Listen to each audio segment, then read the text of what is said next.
हमारे साथ श्री महाकाल तो किस बात की चिंता। हमारे साथ श्री महाकाल तो किस बात की चिंता। शरण में रख दिया जब माथ तो किस बात की चिंता। शरण में रख दिया जब माथ तो किस बात की चिंता। हमारे साथ श्री महाकाल तो किस बात की चिंता। गुरुर्ब्रह्मा गुरुर्विष्णु गुरुर्देव महेश्वर गुरुर्साक्षात् परब्रह्मा तस्मै श्री गुरुवे नमः। आज गुरु पूर्णिमा के अवसर पर मैं पहले अपने गुरु के चरणों में वंदना करता हूँ। नमस्कार दोस्तों, कैसे हैं आप लोग।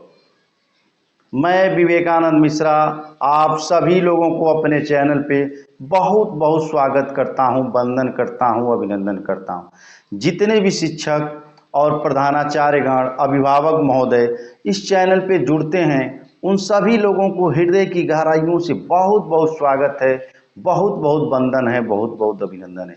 जो भी बच्चे इस वीडियो को जुड़ते हैं, इस वीडियो को देखते हैं, उन सभी बच्चों को और जितने भी बहनें जुड़ती हैं उन सभी बहनों को बहुत सारा प्यार और बहुत सारा आशीर्वाद। 2024 की बोर्ड की परीक्षा की आप तैयारी कर रहे हैं, पढ़ रहे हैं, उसके लिए बहुत सारा ढेर सारा शुभकामनाएं और बहुत सारा आशीर्वाद। आज हम लोगों का क्लास कक्षा 12 का शुरू हो रहा है। जो कक्षा 12वीं में इस साल बच्चे पढ़ रहे हैं, जो यूपी बोर्ड की 2024 की परीक्षा देंगे, उन सभी को लिए यह पहला पाठ गद्य खंड का शुरू हो रहा है, जिसका नाम है राष्ट्र का स्वरूप। ये एक बहुत ही सशक्त निबंध है। इस पाठ को लिखे हैं श्री वासुदेव शरण अग्रवाल जी, जो एक बहुत ही सशक्त निबंध है, बहुत ही मजबूत निबंध है। इसको हम लोगों को पढ़ने के पहले मैं एक छोटा सा रिक्वेस्ट आप लोगों से करना चाहता हूं कि जो भी बच्चे और जो भी बहनी हमारे चैनल पे नए नए आए हैं, वो प्लीज़ चैनल को सब्सक्राइब कर लें, लाइक कर लें और बेल आइकन का जो घंटी का बटन है उसको दबा करके सबसे ऊपर आल लिखा होगा, आल को क्लिक कर दीजिए, ताकि मैं जो भी वीडियो बनाऊंगा उसका नोटिफिकेशन आपके पास तुरंत तुरंत पहुंचता रहेगा। और हिंदी की तैयारी के लिए यह सबसे बेस्ट चैनल है, सबसे बेस्ट। मैं बेस्ट से बेस्ट आप लोगों को पढ़ाऊंगा। चूँकि सभी शिक्षक का मैं बहुत सम्मान करता हूं, सभी शिक्षकों का मैं बहुत हृदय की गहराइयों से उनको प्रणाम करता हूं, लेकिन मैं अपना कंटेंट, मैं अपना विचार आप लोगों के साथ लेकर के आऊँगा। एक एक शब्द की व्याख्या, संपूर्ण पाठ की व्याख्या मैं करूँगा, जिसको आप समझिएगा और दूसरे टीचर से भी आप कंप्रोमाइज़ कर लीजिएगा कि मैं बेस्ट पढ़ा रहा हूँ कि नहीं। मैं अपने आप को अहंकार और घमंड नहीं कर रहा हूँ, लेकिन इंटरमीडिएट में 2023 के जो बच्चे हमसे पढ़े हैं वह 85 से 90% तक नंबर लाए हैं हिंदी में, और इस साल का हम लोग का टारगेट है 90 प्लस, 90 से लेकर के 98, 99, 100 तक लाने का टारगेट है। इसीलिए आप हमारे चैनल पे बने रहिए। इंटरमीडिएट की 2024 की जो भी बच्चे तैयारी कर रहे हैं, उनका यह पहला गद्य खंड है। इस गद्य खंड को हम 2 पार्ट में बनाएंगे। पहला गद्य खंड बन रहा है, जिस गद्य खंड में हम लोग जो है पढ़ेंगे राष्ट्र का स्वरूप, जो वासुदेव शरण अग्रवाल के द्वारा लिखा गया है। परीक्षा की दृष्टि से देखा जाए तो यह चैप्टर बहुत ही मोस्ट इम्पॉर्टेंट है, वेरी वेरी मोस्ट इम्पॉर्टेंट है परीक्षा की दृष्टि से। इस चैप्टर से, इस पाठ से गद्यांश आता ही आता है। आप लोग जानते हैं 2 गद्यांश दिया रहेगा अथवा करके, उसमें से एक गद्यांश आपको करना रहेगा और गद्यांशों पर आधारित आपको 5 नंबर दिए जाएंगे, 5 प्रश्न दिए जाएंगे, और वो जो 5 प्रश्न होगा 2-2 नंबर का होगा, यानी पूरे गद्यांश आपके 10 नंबर के होंगे, जिसमें आपको संदर्भ, रेखांकित अंशों की व्याख्या और 3 उस जो गद्यांश दिए रहेंगे उस गद्यांश पे आधारित 3 प्रश्न आपको दिया जाएगा और 2-2 अंक निर्धारित रहेगा। 5 प्रश्न रहेंगे और इस तरह से आपके 10 नंबर होंगे।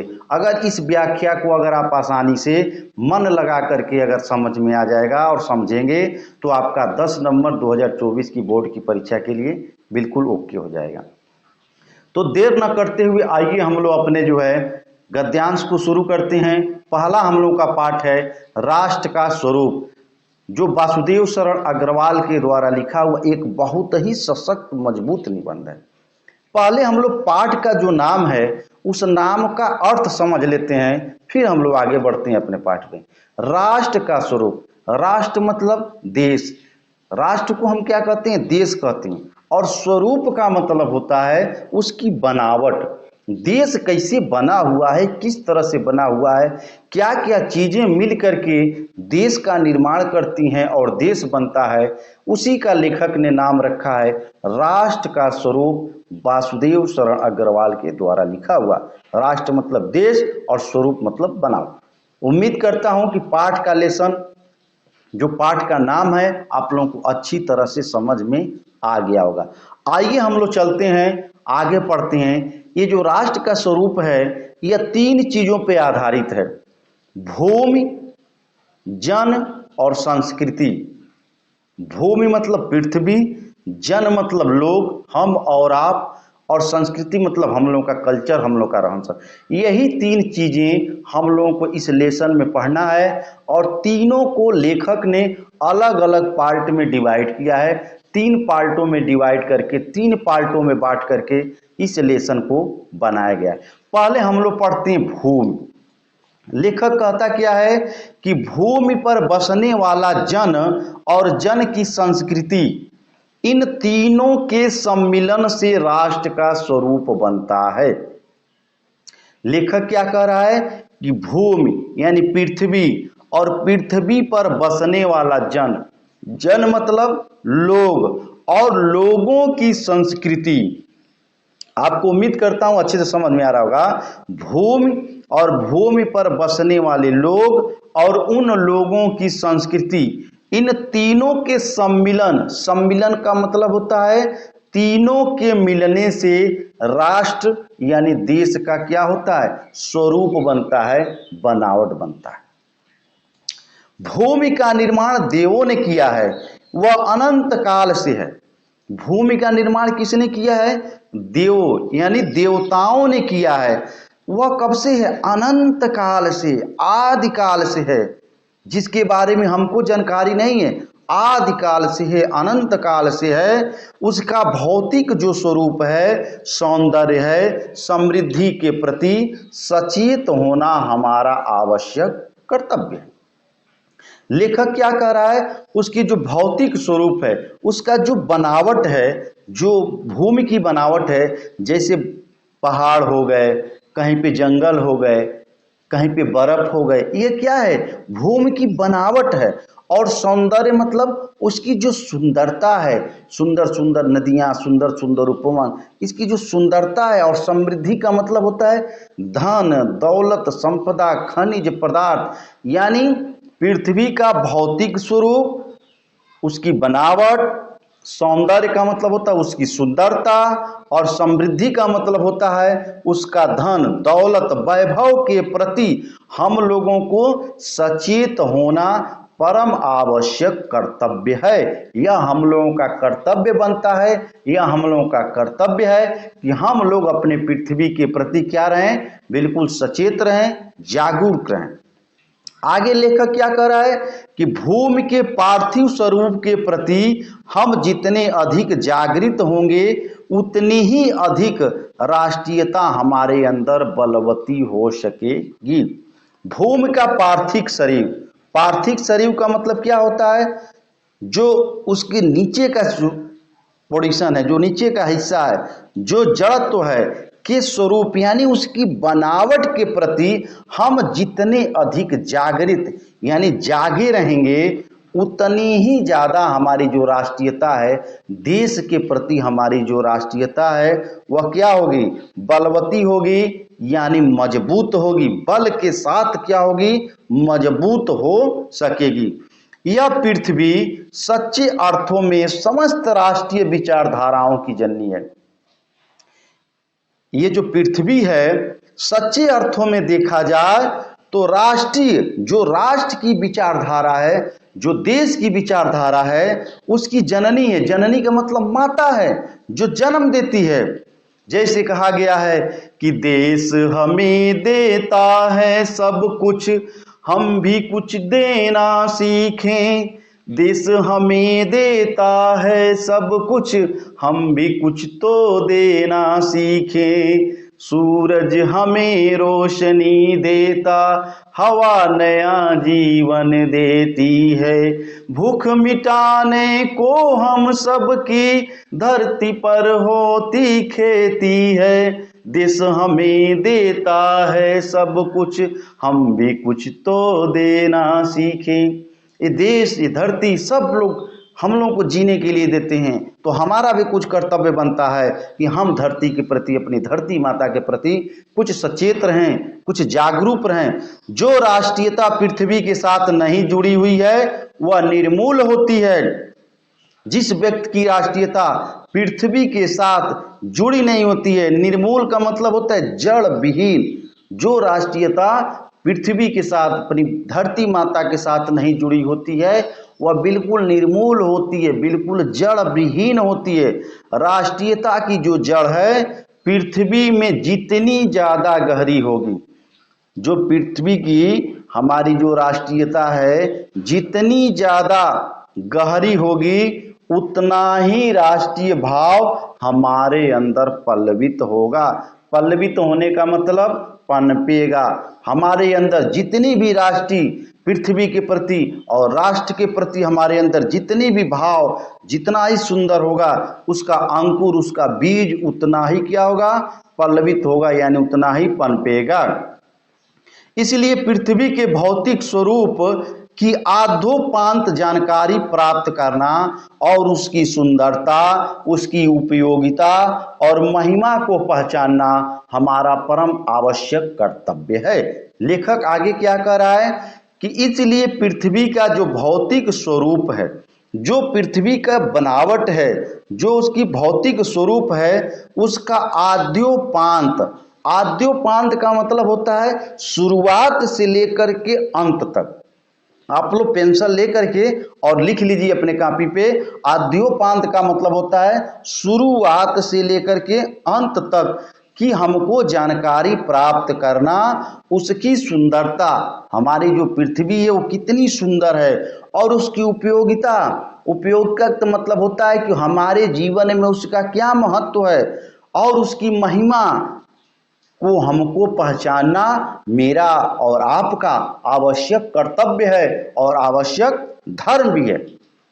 अगर इतना आप लोगों को व्याख्या समझ में आई होगी तो तुरंत अभी जल्दी से दूसरे बच्चों को भी शेयर कर दीजिए, ताकि दूसरे भी बच्चे, इंटरमीडिएट की क्लास शुरू हो गई है, वो भी जल्दी जल्दी पढ़ें। आगे लेखक क्या कहता है कि इस कर्तव्य की पूर्ति सैकड़ों हजारों प्रकार से होनी चाहिए। इस कर्तव्य, कौन सा कर्तव्य, जो राष्ट्र के प्रति हमारा कर्तव्य है, धरती माता के प्रति जो कर्तव्य है, उसकी हमको पूर्ति सैकड़ों हजारों प्रकार से करनी चाहिए। एक दो प्रकार से नहीं करनी चाहिए, सैकड़ों हजारों प्रकार से हमको करनी चाहिए। पृथ्वी से जिस वस्तु का संबंध है, चाहे वो वस्तु छोटी हो चाहे वह वस्तु बड़ी हो, बहुत ही आनंदप्रद और कुशल होती है। लेखक क्या कह रहा है कि पृथ्वी से जिस वस्तु का संबंध है, पृथ्वी से किसी भी चीज का, किसी भी वस्तु का संबंध है, चाहे वह वस्तु छोटी हो या बड़ी, उसका कुशल प्रश्न पूछना हमारे लिए कमर कसनी चाहिए। अब देखिए लेखक क्या रहा है, कोई भी वस्तु वह छोटी हो या बड़ी हो, उसका कुशल प्रश्न, कुशल प्रश्न मतलब हाल चाल पूछने के लिए हमें अपनी कमर कसनी चाहिए। कमर कसना एक मुहावरा है। कमर कसना का मतलब होता है तैयार होना, मुहावरा है कमर कसना, यानी हमको तैयार होना, उसका हाल चाल पूछना। जैसे आपके घर कोई आता है तो आप पूछते हैं ना क्या हाल चाल है, आप हमारे घर आते हैं तो हम आपका पूछते हैं क्या हाल चाल है। हम कितना हो दुख में रहें, कितना हो कष्ट में रहें, किसी भी परेशानी में रहें, लेकिन आदमी जब पूछता है क्या हाल चाल है तो आदमी कहता है बहुत अच्छा है, बहुत बढ़िया है। तो हमको क्या करना है कि उसका हाल चाल पूछने के लिए अपनी हमको कमर को क्या कर लेना है, बिल्कुल कस लेना है। पृथ्वी का सांगोपांग अध्ययन जागरणशील राष्ट्र के लिए बहुत आनंदप्रद कर्तव्य माना गया है। एक एक शब्दों की व्याख्या आप ध्यान से सुनिए। क्या कह रहा है लेखक कि पृथ्वी का सांगोपांग, सांगोपांग को हम उसका डिवाइड करें, धन अंग धन उप धन अंक, यानी 4 शब्दों को मिलकर के संपूर्ण चीजों का अध्ययन करना। सांगोपांग का मतलब होता है कि सभी चीजों का मिला करके हमको उसका अध्ययन करना। पृथ्वी का सांगोपांग यानी संपूर्ण सभी चीजों का, सांगोपांग का यही मतलब होता है संपूर्ण सभी चीजों का। इसीलिए मैं एक एक शब्द को आप लोगों को एक बार नहीं, 2 बार नहीं, 3 बार बता रहा हूं ताकि आपको समझ में अच्छे से आ जाए। अध्ययन करना मतलब उसके बारे में जानना, जागरणशील मतलब जागना, राष्ट्र के लिए बहुत ही आनंद, आनंद का मतलब होता है आनंद देने वाला, आनंदप्रद का मतलब ही होता है जो चीज हमको आनंद देने वाली हो, कर्तव्य माना जाता है। जैसे कोई वस्तु आपको आनंद देती है, उस काम को आप बड़ी मेहनत से करते हैं। जैसे कह दिया जाए पढ़ने के लिए, अगर उस पढ़ने में अगर आपको आनंद नहीं आ रहा है तो आप जबरदस्ती बैठ करके पढ़ेंगे, आपका मन नहीं लगेगा। लेकिन वही आपका ऑर्केस्ट्रा देखने हो, डीजे देखना हो, धारावाहिक देखना हो, रील्स देखना हो, उसमें आपका मन लगेगा, उससे आपको आनंद की प्राप्ति होगी, आनंद आपको मिलेगा। आगे लेखक कह रहा है कि गांवों और नगरों में सैकड़ों केंद्रों से इस प्रकार के अध्ययन का सूत्रपात होना परम आवश्यक है। लेखक क्या कह रहा है कि गांव और नगर, जो गांव हैं और जो शहर हैं में सैकड़ों केंद्र, इसकी क्या कराने चाहिए, सैकड़ों केंद्र बनाने चाहिए जिस पर अध्ययन का सूत्रपात किया जा सके। किसका, इस पृथ्वी का, इस हमारे राष्ट्र का अध्ययन करने का केंद्र गांव में बनाने चाहिए, शहरों में बनाने चाहिए, जिसको लोग पढ़ करके और क्या करें, अपने जीवन में इसको उतारें।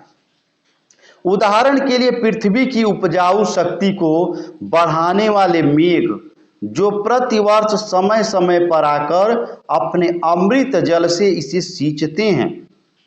क्या कह रहा है लेखक कि उदाहरण के लिए पृथ्वी की उपजाऊ शक्ति, ये जो पृथ्वी है, इस पृथ्वी की जो उपजाऊ शक्ति है जिस पे खेती होती है, शक्ति को बढ़ाने के लिए मेघ यानी जो बादल हैं प्रतिवर्ष यानी हर वर्ष समय पर आकर के, टाइम पे बिल्कुल आकर के अपने अमृत जल से, उनका जो जल होता है बिल्कुल अमृत के समान होता है, इस पृथ्वी माता को क्या करते हैं, सींचती हैं।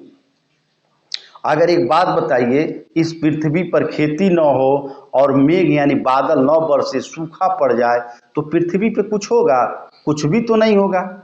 हमारे पास बहुत धन है, आपके पास बहुत धन है, बहुत सोना चांदी है, तो क्या हम लोग सोना चांदी को खाएंगे, एगो सोने का बिस्किट खा के रह लेंगे, रुपया पैसा को खा के रह लेंगे? जीने के लिए तो अन्न की जरूरत पड़ेगी ना, चावल की जरूरत पड़ेगी, गेहूं की जरूरत पड़ेगी, अन्य जो चीज़ें हमारी पृथ्वी से उपजती हैं उसकी हमको जरूरत पड़ेगी, फल की जरूरत पड़ेगी। न कि हम लोग सोना चांदी हीरा मोता रुपया पैसा तो खा के जिंदा नहीं रह सकते हैं ना। उसके लिए तो हमको धरती माता की उपजाऊ शक्ति को बढ़ाने के लिए जो मेघ हैं, जो बादल हैं, वो हर साल आकर के बरसेंगे, तभी जाकर के हमारे पृथ्वी पर अन्न होगा, और अन्न जब होगा तभी हमारा जो है कि पालन और पोषण होगा, और तभी हम लोग सुख और समृद्धि प्राप्त कर सकेंगे।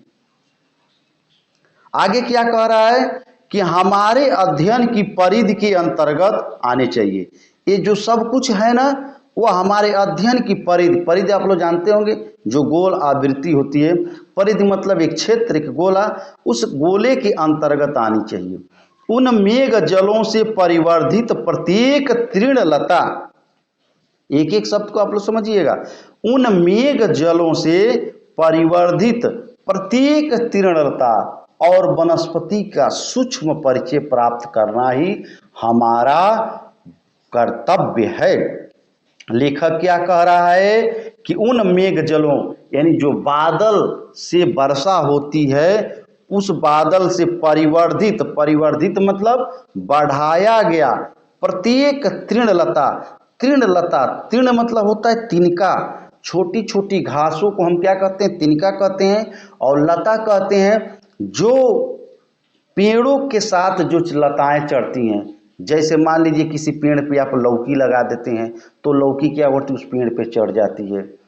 कोई भी आप जो उसी को लता कहते हैं। जो लता स्वयं न चढ़ पाए, किसी पेड़ या किसी दूसरे के सहारे चढ़ती है, उसको हम लता कहते हैं। और तिनका मतलब कहते हैं हम लोग, जो घासें होती हैं, छोटी छोटी घासें होती हैं, उनको हम लोग तिनका कहते हैं। और वनस्पति यानी जो पेड़ पौधे हैं, उनका हमको सूक्ष्म, सबसे छोटा, सूक्ष्म का मतलब होता है सबसे छोटा, उसका परिचय प्राप्त करना हमारा प्रथम कर्तव्य है, हमारा परम आवश्यक कर्तव्य है। इसको हमको करना चाहिए। आगे लेखक क्या करे, धरती माता की कोख में जो अमूल्य निधियां भरी हुई हैं, उनके कारण वह वसुंधरा कहलाती है। हमारी जो धरती माता का कोख है, जो हमारी धरती माता का सबसे नीचे का हिस्सा है, कोख मतलब जहाँ से जन्म लिया जाता है, जहाँ से उत्पन्न होता है, कोख में अमूल्य निधियाँ, अमूल्य जिसका कोई मोल नहीं है।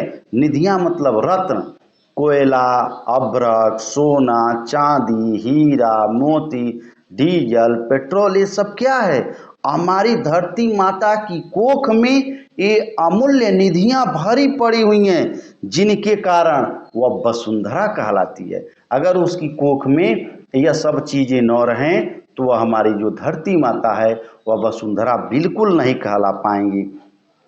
उससे कौन परिचय नहीं होना चाहेगा?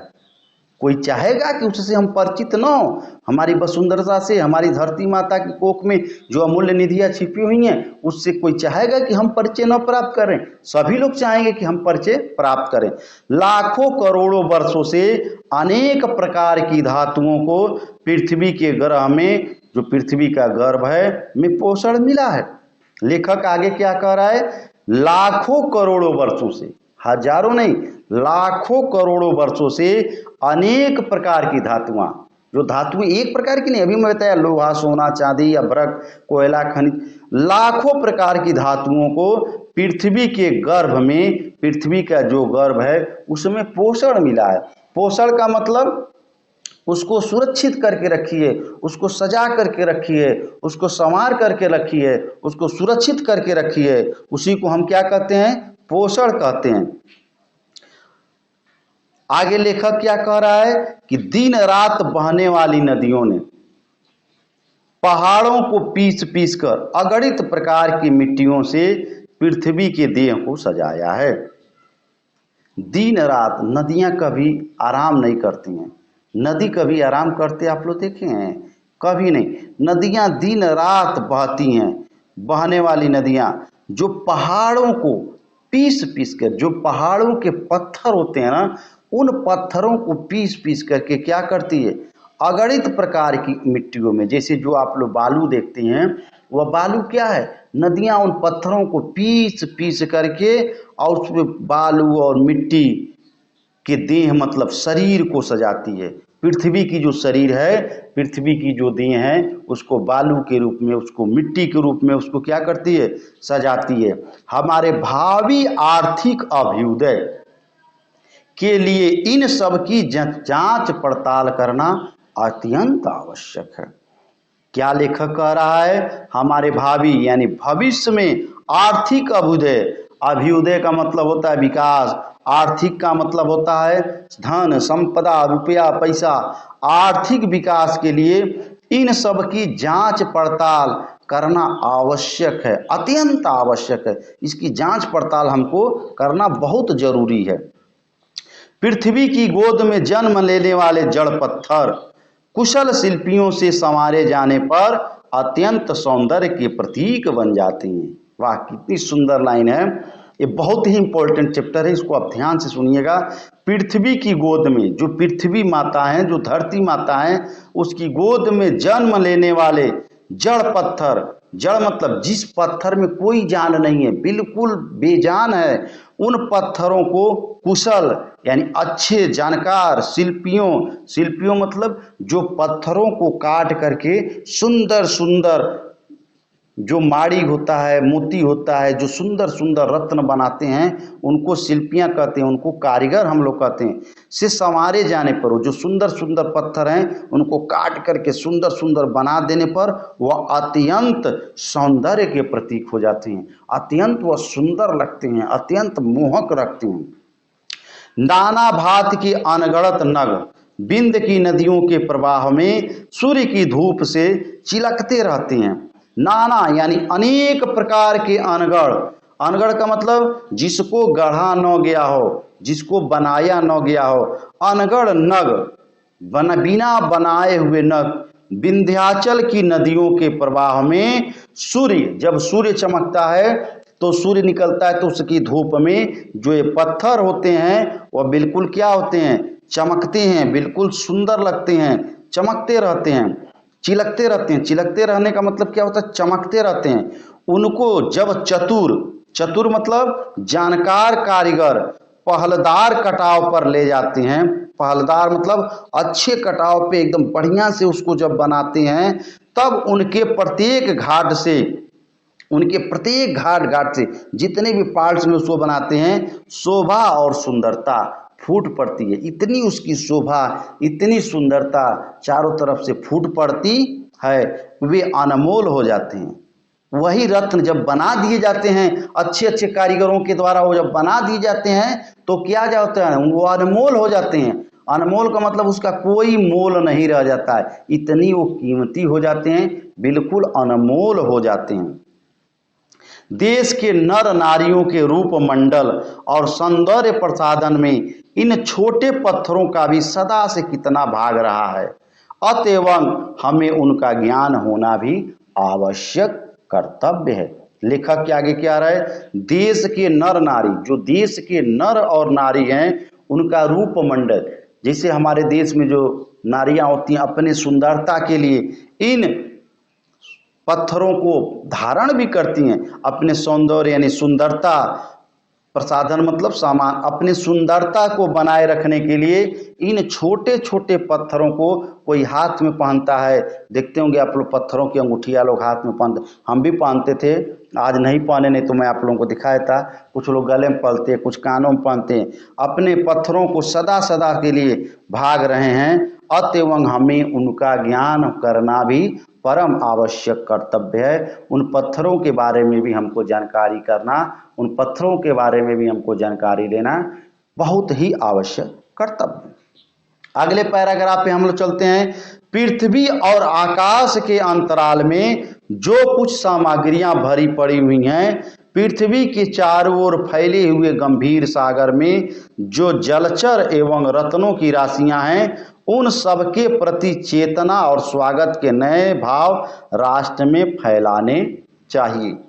लेखक हमारा क्या कह रहा है, पृथ्वी और आकाश के अंतराल, पृथ्वी और आकाश के बीच में, अंतराल का मतलब होता है बीच में, जो कुछ सामग्रियां, जो कुछ भी सामान भरा पड़ा हुआ है, पृथ्वी के चारों तरफ फैले हुए गंभीर सागर, पृथ्वी तो बहुत छोटी है, इसके चारों तरफ बहुत सागर फैले हुए हैं, कई बहुत सागर फैले हैं, जिन सागरों में जलचर, जल में रहने वाले जीव जंतु जैसे मगरमच्छ हो गए, मछलियां हो गई, जलचर एवं रत्नों की राशि है, जो रत्न होते हैं वो भी इन्हीं नदियों और समुद्रों में ही रत्न राशियां हैं, उन सभी के प्रति चेतना, चेतना का मतलब होता है जागरूक, और स्वागत के नए नए, जागरूक होना चाहिए और उनका स्वागत करने का जो भाव है वह राष्ट्र में चारों तरफ फैलाना चाहिए, ताकि उसका जो भाव है वह राष्ट्र में क्या हो, चारों तरफ फैले। राष्ट्र के जो नवयुवक हैं, जैसे आप और हम हैं, जो नौजवान लोग हैं, के हृदय में उन सब के प्रति जिज्ञासा, जिज्ञासा का मतलब होता है इच्छा कि नई नई किरण जब तक नहीं फूटती है तब तक हम क्या रहते हैं, सोए हुए के समान हैं।